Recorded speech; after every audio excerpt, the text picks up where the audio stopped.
Peringottukara Nehru study centre and cultural forum ലോക pharmacist ദിനത്തിൽ ഫാർമസിസ്റ്റുകളായ ഷക്കീർ നിഷി ദമ്പതികളെ ചെമ്മാപ്പിള്ളിയിൽ നടന്ന ചടങ്ങിൽ അനുമോദിച്ചു. മണപ്പുറം സമീക്ഷ ചെയർമാൻ സജീവൻ MP ഉദ്ഘാടനം ചെയ്തു. സെപ്റ്റംബർ 25 എന്ന് പറഞ്ഞാൽ ലോക ഫാർമസിസ്റ്റ് ദിനമാണ്. 1911 ഇന്റർനാഷണൽ ഫാർമസിസ്റ്റ് ഫെഡറേഷൻ എന്ന സംഘടന ലോകത്ത് നിലവിൽ വരികയും അതിൻ്റെ വാർഷിക ദിനമായിട്ടാണ് സെപ്റ്റംബർ 25 ലോക ഫാർമസിസ്റ്റ് ഡേ ആയി ആചരിക്കുന്നത്.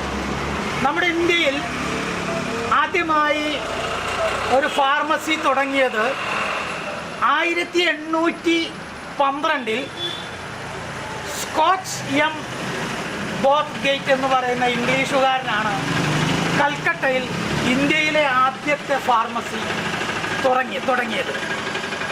1811 ആലോചിക്കണം.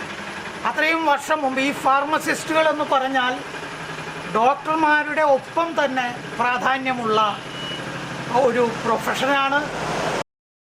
Study centre treasurer Pramod Kanimangalath അധ്യക്ഷനായി. കൺവീനർ രാമൻ നമ്പൂതിരി, ഭാരവാഹികളായ CT ജോസ്, നിസാർ കുമ്മങ്കണ്ടത്ത്, പോൾ പുലിക്കോട്ടിൽ, TM അശോകൻ, ജഗദീഷ് രാജ്, ബെന്നി വാളമുക്ക് എന്നിവർ സംസാരിച്ചു.